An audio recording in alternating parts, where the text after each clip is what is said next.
Queridos, bom sábado para você. Que Deus abençoe a cada um de nós aqui nesta manhã, né? Já está abençoando. Desde o primeiro momento em que nós aqui chegamos, Deus tem já dado as suas bênçãos para nós. É muito bom saber que a semana se findou, veio o sábado e nenhum de nós tivemos uma notícia de que alguém faleceu. Ou que alguém está enfermo no hospital gravemente, né? Isso é uma bênção para todos nós. Você pode abrir a sua Bíblia no livro de Crônicas, segunda carta a Crônicas, no capítulo 7.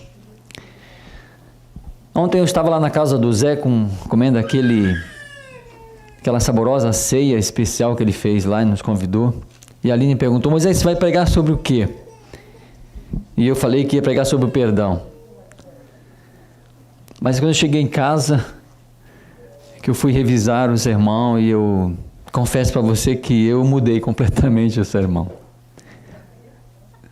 Eu mudei o sermão. Eu gosto disso, Deus trabalha dessa forma. Eu às vezes fico me questionando, mas como é bom saber que Deus muda as coisas assim. E hoje é Natal e eu poderia trazer uma mensagem de esperança, de conforto, uma mensagem de gratidão, afinal de contas é Natal. Mas eu estou pensando, daqui a uma semana nós vamos estar iniciando um novo ciclo nas nossas vidas, que é o ano novo. E todos nós temos propósito, né? Quando inicia um ano, pelo menos lá no Brasil a gente faz isso, né? A gente tem um plano, eu vou fazer o ano bíblico esse ano, eu vou estudar mais a lição, eu quero mais me envolver com a igreja. São planos que todos nós muitas vezes fazemos. Irmão, mas o título de hoje do nosso estudo é Reavivamento. Quando eu estudo o livro do Espírito e Profecia, eu tenho lido inúmeras páginas de Ellen White nos advertindo quanto a uma necessidade de um reavivamento na vida do ser humano. Nós estamos vivendo o último período histórico, profético desse mundo. Não haverá outro. Esse é o último. Se você tiver a sorte ou a bênção de Deus de estar em vida quando Ele voltar, saiba que esse será os seus últimos dias nessa terra. Se não, será também esses últimos dias quando você ser recolhido. Profeticamente, esse mundo está chegando ao final e Cristo está voltando. E eu gostaria de trazer para vocês um sermão, esse texto sobre o reavivamento. O que é reavivamento? A palavra reavivamento, se você tirar o você vai ver que tem lá avivamento. Ou seja, nós somos avivados, nós somos motivados, nós somos cheios de uma motivação. Mas sem dúvida isso com o tempo vai se perdendo. E aí vem o texto reavivamento, ou seja, recomeçar, reaquecer, ter um propósito novamente. E Ellen White, nos seus livros proféticos, de profecias, ela fala que os nossos dias não serão dias fáceis. Porque muitos vão abandonar a igreja. Muitos vão esfriar na fé. Muitos vão ser levados pelas ondas do mundo. E haverá igrejas que serão fechadas. Porque simplesmente os seus membros não mais se relacionam com Deus. É triste, É triste. E queridos, o texto de hoje está em 2 Crônicas 7:14. É um texto muito conhecido de todos nós. Mas a gente vai estudar esse texto de uma ótica hoje diferente, de um ponto diferente. Portanto, vamos orar. Vamos pedir a Deus a iluminação do Espírito Santo sobre nós, sobre cada um de nós aqui, ao estudarmos a sua palavra. Grande Deus, eterno Pai, a Tua palavra é viva e eficaz, transforma as nossas vidas. Sabemos que não somos perfeitos e que muitas vezes erramos, negligenciamos, mas por favor, Senhor, tenha misericórdia de nós. E nós rogamos que o Senhor limpe o nosso coração, a nossa mente, para que possamos entender, compreender aquilo que o Senhor tem para nós nesta manhã. Aqueles que estão ouvindo este sermão, esse estudo, através dos canais, através da web, possam também, Senhor Deus, ser alcançados pelo poder do Espírito Santo. Nós estamos agradecendo por esse momento, e agradecemos na pessoa de Cristo também pelo sacrifício que Ele fez na cruz por cada um de nós. Amém. Queridos, vamos ler. Assim Salomão acabou a casa do Senhor. Volte um pouquinho antes aqui, no versículo 11, tá? 7, versículo 11. Assim Salomão acabou a casa do Senhor, a casa do rei.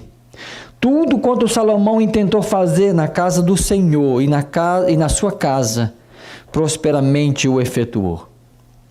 E o 12 diz: de noite apareceu o Senhor a Salomão e lhe disse: ouvi a tua oração e escolhi para mim este lugar, para a casa do sacrifício. Se eu cerrar os céus de modo que não haja chuva, ou se ordenar os gafanhotos que consumam a terra, ou enviar a peste entre o teu povo, se o meu povo, que se chama pelo meu nome, se humilhar e orar e me buscar, e se converter dos seus maus caminhos, então eu ouvirei dos céus, perdoarei os seus pecados e sararei a terra. 15. Estão abertos os meus olhos e atentos os meus ouvidos à oração que se fizer neste lugar. Porque eu escolhi e santifiquei esta casa para que nela esteja o meu nome perpetuamente. Nela estarão fixos os meus olhos e o meu coração todos os dias. Muito bem. A construção do templo teve início lá com Davi. A Arca da Aliança estava na casa de Obed-edom. E o texto diz que a casa de Obed-edom foi muito próspera, porque a Arca da Aliança estava lá. Davi então vai lá, pega a Arca da Aliança e leva até Jerusalém. E ali então, embaixo de uma tenda, ele coloca a Arca da Aliança.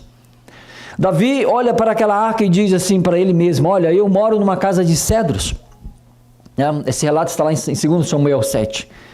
Eu moro numa casa de cedro, talvez num palácio, e a Arca da Aliança está numa tenda. Eu vou construir uma igreja, ou seja, um templo, eu vou construir uma casa onde eu posso colocar a Arca da Aliança. E então, o profeta Natan, ele chega para Davi e fala: Davi, vai, porque o Senhor é contigo. Só que naquela mesma noite, o profeta Natan teve uma visão de Deus, e a visão foi que ele não iria construir o templo. Davi não seria aquele que iria construir o templo, mas o seu filho, aquele que seria herdeiro. Então vem Salomão, e Salomão então no seu 4º ano de governo, de reinado, ele então ali começa a construção do templo. Então, estando todo aquele templo pronto, acabado, diz o relato que Salomão reuniu todo o povo, e então Salomão convocou o povo a se consagrar, para que ele então ali fosse dedicado à consagração daquele templo a Deus. Então todo o povo se preparou e se consagrou para o grande dia que seria dedicado àquele templo a Deus. Salomão mandou construir um tablado, eu creio assim, diz o relato bíblico, né? Está lá em 2 Crônicas 6 e 13, que ele construiu aquele tablado de metal. Então ali diante do povo, Salomão se ajoelha, e ali ele faz a oração que está no texto. E então ali diz a Bíblia que veio o fogo do céu e consumiu todo aquele holocausto. E Deus então ouviu a oração de Sansão. E Deus então ali faz algumas promessas para aquele povo. Após terminar a oração, ao ser consumido todo aquele holocausto, eu fico imaginando sobre o poder de Deus na vida diante daquele povo, daquela nação de Israel. Diz que a glória era imensa, tão grande, a glória de Deus, que os sacerdotes não puderam entrar no templo, porque a glória se encheu de tal maneira que eles não conseguiam ali ter acesso, né, à casa. Queridos, quando Deus relata no versículo 14, diz: se o meu povo, que se chama pelo meu nome. Então eu gostaria de trabalhar esse texto rapidamente, para a gente entender qual é essa mensagem que Deus trouxe para o povo de Israel no reinado de Salomão. Sabe, a pergunta é: quem é esse povo pela qual Deus está falando aqui nesse texto? Sabe, queridos, esse povo é nós, somos nós. Nós temos uma identidade, nós somos o povo que guarda os mandamentos de Deus, que tem um testemunho de Jesus. Nós somos esse povo que tem uma mensagem para ser proclamada a todo esse universo. Sabe, isso demanda um privilégio para nós. Isso demanda uma glória, digamos assim, para nós, porque nós fomos chamados por Deus mesmo antes da fundação do mundo. Deus já sabia que você estaria aqui presente, nesse momento, nesse lugar, ouvindo esta mensagem. Somos propriedade exclusiva de Deus, nós somos chamados por Deus, somos adotados pela família de Deus. E o Espírito Santo de Deus habita em cada um de nós. E nós temos um chamado de Deus para sermos selados como propriedade exclusiva de Deus, unicamente de Deus. E como ele diz, nós somos a menina dos olhos de Deus. Esse é o privilégio. Diante desse privilégio também há uma responsabilidade, querido, porque o mundo olha para nós, a sociedade olha para nós. Nós não podemos pregar a esperança se nós também não vivemos sem esperança. Nós não podemos representar a Deus se nós não vivemos como também Ele deseja que nós vivamos ou vivamos. Precisamos entender que se somos o povo de Deus, o mundo precisa ver isso em nós. E essa era a missão do povo de Israel. O povo de Israel deveria ser luz para as outras nações, e nós estudamos isso nesse trimestre no livro de Deuteronômio. E essa é a nossa mensagem de hoje, porque nós precisamos representar Deus nessa sociedade em que nós vivemos. Deus é a nossa necessidade. Deus é a nossa identidade, Se você observar aqui, existe o se, uma preposição. Irmãos, soberania de Deus e a responsabilidade humana têm que andar juntas. Nós somos responsáveis por entender que a soberania existe e ela é de Deus, ela é completa. Lamentavelmente, quando nós vemos o si, é porque existe uma possibilidade do povo de Deus se afastar de Deus. E foi exatamente isso que Deus falou a Salomão: se o meu povo, que chama pelo meu nome, se humilhar. O povo de Israel vinha com uma história regressa de longos períodos de idolatria. Quantas vezes se afastou de Deus? A grande pergunta é, irmãos, estamos nós com a nossa vida preparada para um reavivamento? E queremos isso? Sabe, irmãos, reavivar espiritualmente é entender que nós temos essa missão. Sabe, eu fico olhando para aqui, para a nossa igreja, e vejo que tudo é a mesma rotina. Às 9h30 começa a escola sabatina, temos um culto, uma mensagem, a lição, 3 pessoas na frente, mais isso. Isso é a nossa doxologia. Mas não podemos viver somente nisso, meus irmãos. Sabe quantas pessoas tem aqui dentro hoje? Todos que estão aqui têm uma responsabilidade com esse compromisso, com esse evangelho. Nós não podemos simplesmente sentar aqui. Quando o diretor de escola sabatina, ela se coloca nesse cargo, ela tem que entender que a função dela é pregar esse evangelho. É poder fazer com que ela ou ele seja responsável por transmitir quem é esse Cristo Jesus, porque nós representamos esse Deus. Ao mesmo tempo, precisamos entender de que é essa a nossa grande responsabilidade, e nós como igreja temos que fazer isso. Não podemos estar aqui simplesmente fazendo as rotinas de cada sábado. Quantas pessoas novas estão aqui dentro cada sábado? Temos visitante aqui hoje, não adventista? Não temos. Deveríamos ter. Eu também deveria ter trazido um não adventista. Todos nós temos que nos preocupar com isso. Lamentavelmente, o se indica que nós podemos um dia se afastar de Deus, como o povo também de Israel se afastou. E queridos, nós somos o povo de Deus. Nós somos o povo que clama por esse Deus, que vive, né? Nós somos o povo que corre, que vive aquilo que Deus quer de nós, porque nós representamos esse povo. Se humilhar. Sabe, querido, Essa é uma parte difícil do ser humano, a questão da humilhação.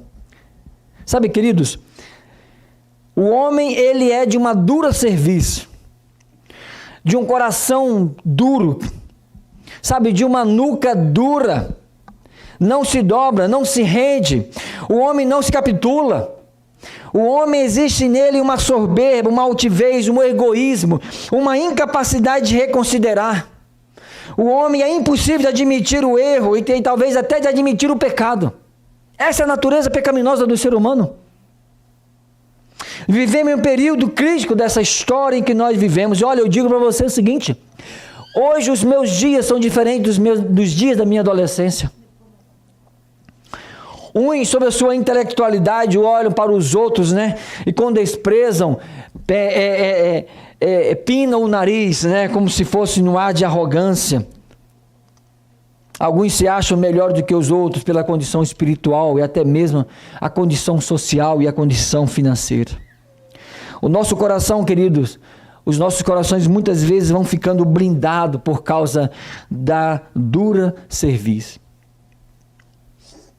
Nós necessitamos clamar ao Senhor: tenha misericórdia de nós, tenha misericórdia de mim. Nós temos que ser sempre assim. Quando nós olhamos a Bíblia, Davi, inúmeros salmos de Davi, ele diz: ó Senhor, tem misericórdia de mim.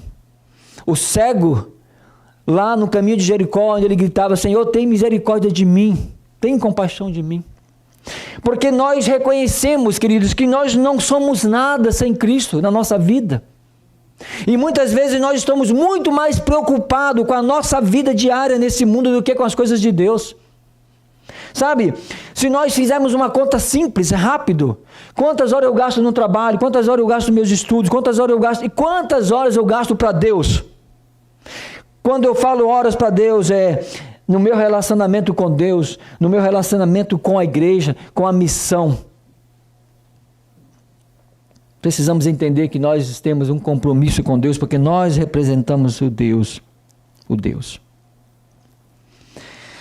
Reavivamento começa com choro. Um reavivamento começa com lágrima. Não é fácil recomeçar. Não é fácil ter que recomeçar, reconstruir. Bem-aventurados os humildes de espírito, porque deles é o reino dos céus. É a promessa que Deus deu, que Jesus deu àqueles que sem dúvida vivem neste mundo. Se o meu povo se humilhar, o profeta Isaías, no capítulo 57, versículo 16, ele diz assim: olha, porque eu habito no alto e santo lugar, mas também habito no coração contrito e abatido. Deus está dentro de cada um de nós, quando nós nos humilhamos a Ele, quando nós rogamos a Ele. Queridos, não é fácil poder gastar tempo com Deus. Não é fácil gastar tempo para Deus. Sabe, eu queria trazer um texto de Ellen White. Deixa eu ver se eu acho que o Naldo, está pronto aí aquele slidezinho? Você pode passar para mim, Naldo, por favor. Esse texto aí, ó, de Ellen White, no Conselho sobre Regime Alimentar, na página 40, diz assim: há necessidade de mudanças decididas. Ellen White diz: há necessidade de mudanças decididas. Sabe, aquela mudança que você precisa dar meia volta, 180 graus. Essa é uma decisão decidida. Você não tem como voltar. Você precisa tomar esse rumo e unicamente esse rumo. É tempo de nos humilharmos o nosso coração orgulhoso e obstinados e buscarmos ao Senhor enquanto se pode ser achado.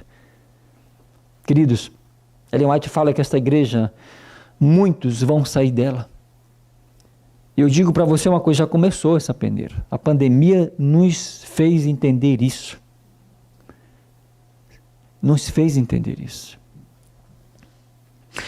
Como povo, precisamos humilhar o nosso coração diante de Deus, pois as cicatrizes de nossa incoerência estão em nossas práticas. Eu quero saber de cada um de vocês, não precisa responder para mim, você pode responder para você mesmo. Você já parou para pensar que a nossa vida, em algum momento, nós precisamos mudar o rumo? Eu já mudei minha vida várias vezes, eu já precisei mudar. E recentemente, eu tive que tomar uma atitude na minha vida, ou senão eu iria, quem sabe, nem estaria na igreja mais hoje. O José me conhece há alguns tempos, né, Zé? E ele sabe que eu tinha uma empresa no Brasil e eu produzia bastante móveis. Eu tinha uma empresa de móveis planejado. Bastante. Mas eu confesso para você que eu vivia dentro da empresa. Eu trabalhava praticamente 15, 16 horas. E a minha esposa está ali para não deixar eu mentir sozinho. Para confirmar o que eu estou dizendo, né? Irmãos, eu não tinha tempo para chegar em casa e talvez conversar com a minha esposa, meus filhos. E eu entrava no serviço muitas vezes 6 horas da manhã e saía 10 da noite. E sábado eu ia para a igreja exaustivo, cansado, sentava no banco, ouvia e ia embora, dormia sábado à tarde. Era essa a minha rotina. E muitos anos eu fiz isso. Mas eu entendi que eu estava dentro da igreja e longe de Deus. Precisava mudar a minha vida. E eu tive que fazer essa mudança. Essa mudança. E quando eu comecei a ler o Espírito de Profecia, e eu vi que Ellen White me chamou, e ela falou para mim isso aqui, olha, nós precisamos mudar, fazer mudanças que eu não volto atrás. E olha, não foi fácil. E eu fiz um propósito de estudar a Bíblia 5 minutos. E fui para 5, fui para 10, e fui para 15, fui para 20, fui para 1 hora. Então eu fiz um propósito de mudar. E eu digo para você, não foi fácil. Eu tive que mudar a minha empresa, eu tive que largar. Eu cheguei a um ponto de dizer, amor, eu não quero mais trabalhar, não quero me envolver, porque se eu estou envolvendo tanto com a empresa, está tomando o meu espaço que eu deveria estar dedicando a Deus. E Satanás sabe aonde ele pode nos atrair. O trabalho, a gente acha que é benéfico, ele pode ser maléfico também. Tudo que afasta de Deus, dos planos de Deus, nós estamos pecando. E quantas vezes eu tenho pecado, ou eu tivera pecado com relação a tirar o tempo que era de Deus, que eu poderia dedicar a Deus. E hoje eu digo para você, eu não gosto de falar isso da minha vida pessoal, acho que, sabe, cada um tem uma experiência com Deus espiritualmente falando. E a sua experiência com Deus é diferente da minha experiência com Deus. Mas a verdade é que eu não me arrependi de ter dedicado tempo para o estudo da palavra. Eu não tenho tempo durante o dia, mas as madrugadas eu gasto algumas horas lendo a Bíblia, estudando o Espírito de Profecia, orando. E Deus tem mudado muito a minha vida.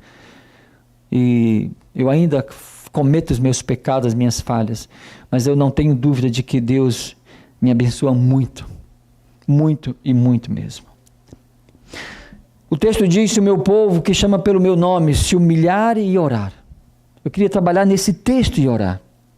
Olha, queridos, não há reavivamento sem oração. Quando Salomão se colocou diante daquele tablado, ele invocou o nome de Deus, e ali ele então se colocou diante de Deus, consagrou aquele tempo. Então diz o texto que veio então do céu o fogo e consumiu todo aquele holocausto. Mas foi necessário que Salomão orasse, que Salomão dedicasse a Deus. Quando nós olhamos para a Bíblia, a gente vê Jacó, ele prevaleceu na oração, né? E Deus mudou o seu nome e a sua história. Quando nós olhamos para Elias, né? Ele prevaleceu na oração e os céus derramaram copiosas chuvas de bênção. Quando nós olhamos para Ezequias, né? Ele prevaleceu na oração e Deus livra Jerusalém de um ataque terrível do Império Assírio. Olha o exemplo de Neemias, que prevaleceu na oração, e a cidade em que estava há mais de 140 anos destruída, em ruína, debaixo de escondo é novamente reconstruída. Os discípulos, irmãos, prevaleceram na oração, né, lá no cenáculo, ininterruptamente. E olha só o que aconteceu, o Espírito Santo veio com grande poder em cima daqueles homens, daqueles 12 homens.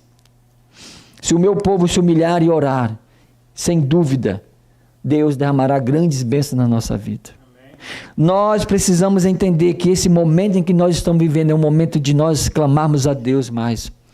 Se você não precisa gastar 1 hora, mas gaste um tempo, tire 1 minuto, 10 minutos, 1 hora, eu não sei, você vai conversar com Deus, irmão, mas se relacione com Deus de maneira que você possa ter, através da oração, esse reavivamento.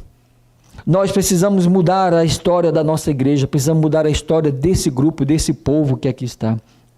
Sabe, querido, sem oração é fracasso total. Sem oração não tem intimidade com Deus, as janelas do céu elas se fecham. Sem oração não há crescimento espiritual na vida de nenhuma pessoa. Sem oração o caminho é fechado.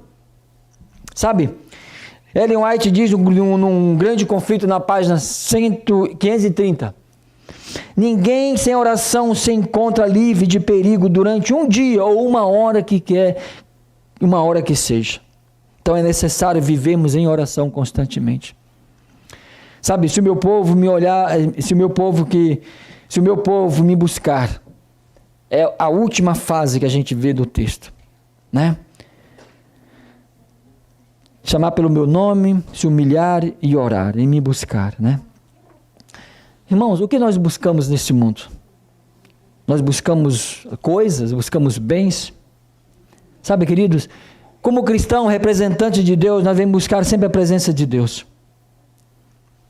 Moisés disse para Deus, olha, se tu mesmo não fores conosco, não nos faça sair daqui. Moisés precisava da presença de Deus no meio deles. E assim também Deus tem que estar conosco. Tem que estar conosco. Nós temos vivido os nossos dias em busca. Sem dúvida, irmão, eu estou aqui também neste lugar, nessa pátria, porque eu penso no meu futuro. Mas o meu futuro não é a minha primeira prioridade. Se Cristo voltasse hoje, pouco me importa se eu vou alcançar o que eu vim buscar. Ou se Cristo voltar daqui a muitos anos, eu vou ter apenas aquilo que eu preciso, é o básico para a minha vida. Eu sempre tenho orado a Deus, que eu só quero uma casa para mim viver meus últimos dias da minha vida. E temos o pão que é certo, porque a Bíblia diz que o justo viverá pela fé. E a fé representa o sustento também material. Sabe, querido, se converteres dos teus maus caminhos, nós estamos nesse caminho. Podemos andar por algum mau caminho em algum momento da nossa vida, mas não significa que deixamos de ser o povo de Deus. Muitos de nós talvez tenhamos que um dia buscar outros caminhos, ou outros buscar outros caminhos, mas voltaram e aqui estão. Mas quando o povo de Deus anda pelo caminho certo, esse povo ele perde. Quando nós buscamos, quando nós andamos pelo caminho de Deus corretamente, Deus sem dúvida tem grandes bênçãos para dar para nós. Quando nos afastamos de Deus, também nos afastamos das bênçãos de Deus. Quando perdemos a presença de Deus, recebemos a disciplina de Deus, o juízo de Deus. E sem dúvida o inimigo toma conta de nós. Foi assim que aconteceu com o povo de Israel. Eles se desviaram, buscaram outros deuses, e sem dúvida o castigo veio. E a Bíblia diz que Deus dá o castigo dos homens. Deus dá o castigo dos homens. O pecado oculto, irmão, são os maus caminhos que o povo de Deus tem guardado no coração. Precisamos ter ações corretas, concretas de mudanças, e não um sentimento de arrependimento. Nós precisamos nos converter dos nossos maus caminhos, das nossas tendências pecaminosas, dos nossos desejos, porque isso fazendo nós estamos dando uma volta. Davi no Salmo 139 ele diz, Senhor, tu me sondas, tu me conheces, tu sabes o meu assentar, o meu levantar, de longe entende os meus pensamentos, né? Não havendo eu ainda pronunciado as palavras na minha boca, eis que tu já cercastes por detrás e por diante, e puseste sobre mim a tua mão. Tal ciência é para mim maravilhosíssima, mas tão alta que não a posso atingir. Para onde irei do meu espírito? Para onde fugirei da tua face? Deus conhece cada um de nós. Deus sabe todas as nossas necessidades, os nossos pensamentos. Deus sabe tudo o que eu quero, o que eu desejo. Quando eu coloco isso nas mãos de Deus, a nossa vida é diferente.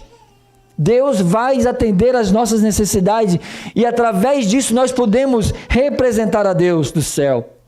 E aí o texto diz, então eu os ouvirei dos céus, perdoarei os seus pecados e sararei a sua terra. Essa é a grande promessa de Deus para nós. Quando os pecados não são confessados, abandonados, Deus não proporciona as suas bênçãos à nossa vida. Sabe, Josué, lá no capítulo 7, Deus disse para Josué: olha, tem pecado no arraial. Tira o pecado do meio de vocês, porque senão eu não vou poder andar com vocês. No primeiro livro de Reis 19, Elias, ele teve que tirar ali Baal do caminho, para que Deus pudesse, agir lá no Monte Carmelo. Os pecados não confessados e não abandonados, eles não somente impedem as bênçãos de Deus na vida pessoal, mas também na vida da igreja. Eu tenho falado isso em outros sermões que eu já preguei aqui. Deus tem uma bênção para esse grupo, para uma bênção congregacional, mas também tem bênçãos individuais para cada um de nós. Quando aceitamos viver com Deus plenamente, Deus nos perdoa todos os nossos pecados. Deus nos transforma. Deus nos transforma. Esse texto de Ellen White aí é um apelo que ela faz para o reavivamento. Ela diz: olha, a maior necessidade da igreja é de um reavivamento da verdadeira piedade entre nós. Eis a maior e mais urgente de todas as nossas necessidades. Buscá-lo deve ser a nossa primeira ocupação. Importa haver diligente esforço para obter a bênção do Senhor, não porque Deus não esteja disposto a outorgá-la, mas porque nos encontramos carecidos de preparo para recebê-la. Olha, o texto é claro.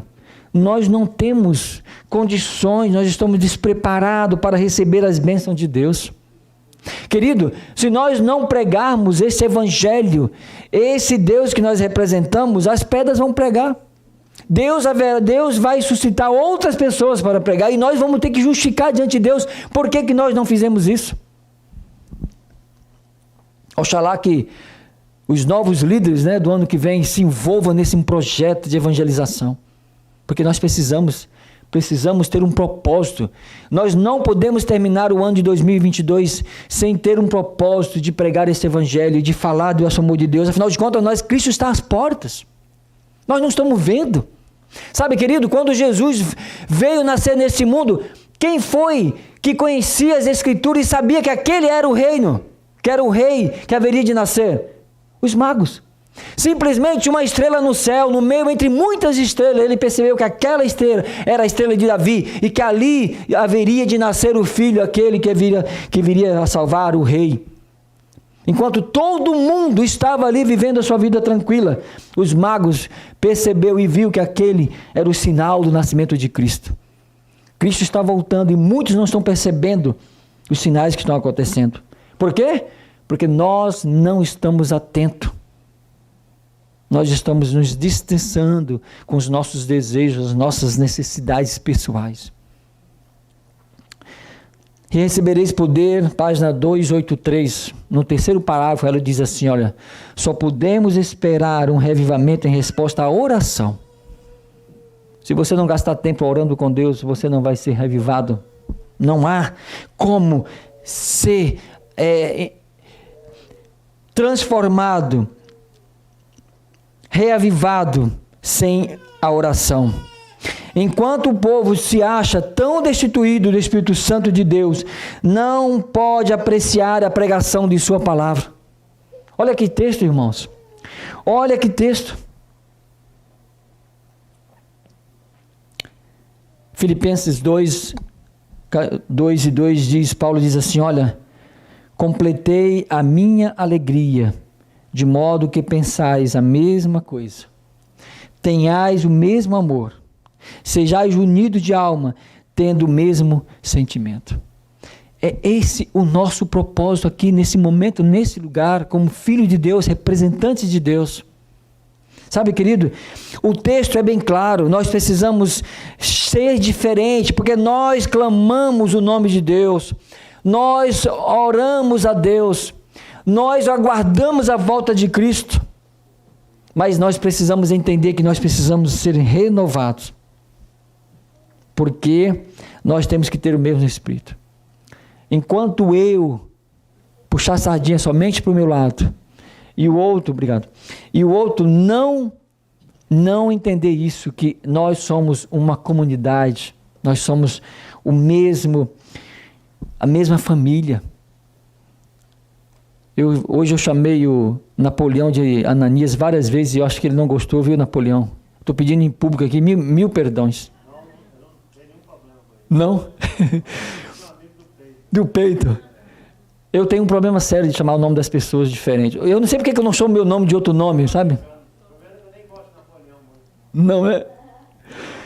Às vezes eu erro até meu nome, porque é de tão confuso que eu sou em relação a nomes. Mas se eu chamar você de Maria e você for Rebeca, por favor, não se preocupe, porque eu realmente, às vezes eu troco o nome.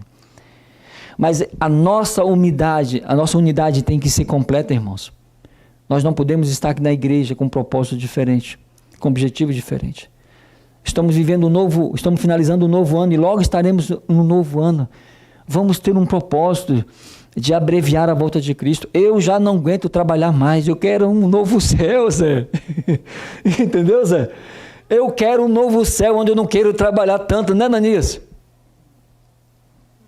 Mas isso é preciso nós despertarmos, é preciso reavivarmos, é preciso entender que você tem um propósito, você não está aqui simplesmente para ouvir a lição da escola sabatina ou Moisés pregar, não. Vamos fazer isso juntos. Paulo diz assim, olha, de modo que pensais iguais, que vocês tenham o mesmo propósito, que vocês sejam unidos na alma, que vocês tenham o mesmo sentimento. É isso que nós temos que acordar, meus irmãos. É triste você estar ali, né, pegando na força ali, puxando com todas as suas energias e um irmãozinho lá atrás, só, quem sabe, dando aquele passinho, né? O ideal é que todos nós tenhamos o mesmo propósito. E esse é o meu texto final, que eu quero finalizar nosso estudo de hoje. Ellen White diz assim, olha, quanto mais percebermos nossa verdadeira necessidade, nossa verdadeira pobreza, tanto mais desejarmos o dom do Espírito Santo, nossa alma não se tornará o conduto da ambição e da presunção, mas o conduto de fervorosas súplicas pela iluminação celestial. Olha que texto, olha que mensagem que ela traz para nós hoje. Sabe? É porque não vemos nossa necessidade, é porque não vemos, irmãos, não reconhecemos a nossa pobreza, que não emitimos fervorosos rogos, ela diz, olhando para Jesus, o autor e o consumador de nossa fé, pela concessão da bênção. Essa igreja, ela só não está vazia porque nós não queremos, porque aqui está o que Deus dá dá-nos bênção, sem medida. Será que Deus não tem capacidade, se nós nos unirmos, trabalharmos, será que Deus não poderia dar essa igreja cheia de pessoas aqui, ganharmos para Jesus isso? É porque nós ainda não nos desprendemos do nosso Moisés, né, do velho homem que existe em nós. Quanto mais nós percebermos a nossa condição, que nós somos dependentes unicamente de Deus, quanto mais desejarmos o Espírito Santo, querido, sem dúvida nós seremos transformados. É isso que nós temos que entender. Nós temos ouvido aí movimentos e mais movimentos falando sobre o poder do Espírito Santo. Nós precisamos pedir o Espírito Santo na nossa vida.